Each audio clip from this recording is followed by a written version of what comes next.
Ahoj lidi, takže dneska s tátou máme challenge. Jako první dá 3 břevna, tak vyhrává. Jdeme na to. Tak Seba začíná. Tak se snaž.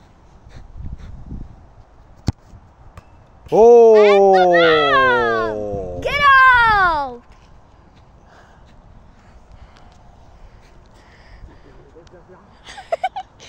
Teď tady táta.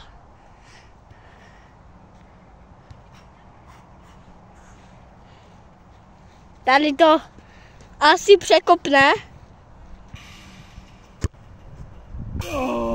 Ale málem to tam bylo. Málem to tam bylo. A teď musíme, táta už musí dát 3 břevna a já jenom 2. Takže pojďme. Mhm. No.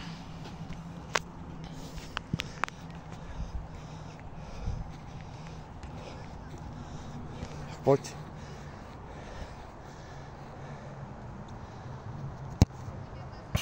To bylo nás, nevadí.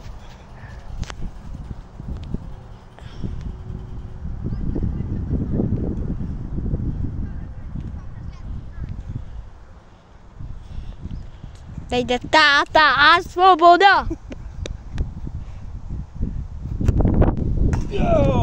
Ale to je břevno, který poprvé v životě dal. Tak Seba 1-1, pojď.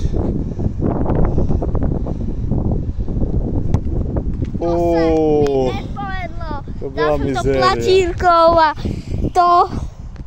to se mi fakt nepovedlo. Škoda lidi. Tak jde zase táta. Hlavně to nesmí dát, pojďte.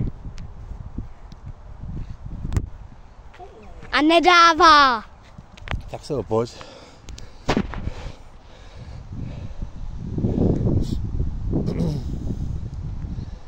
Jedna. Je to 1-1. Rozhodující, ale ještě musíme oba 2-2.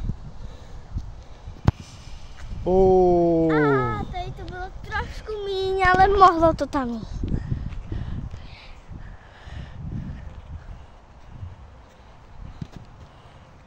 Táta střílí vápna, protože je větší a nedává gól. Nebo spíš břevno.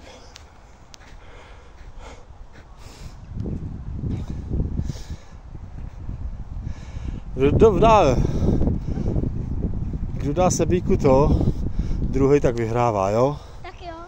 Takže ten, kdo dá druhý, tak vyhrává. Přesně, jdem na to. Ale šibenice dobrá. To byl hezký. No, takže šibenice dobrá. Teď jde na to zase táta. Yes! A vyhrává. Pojď ještě, zkuste si Tak teď ještě jdu já. Musíš to, když nedáš, tak...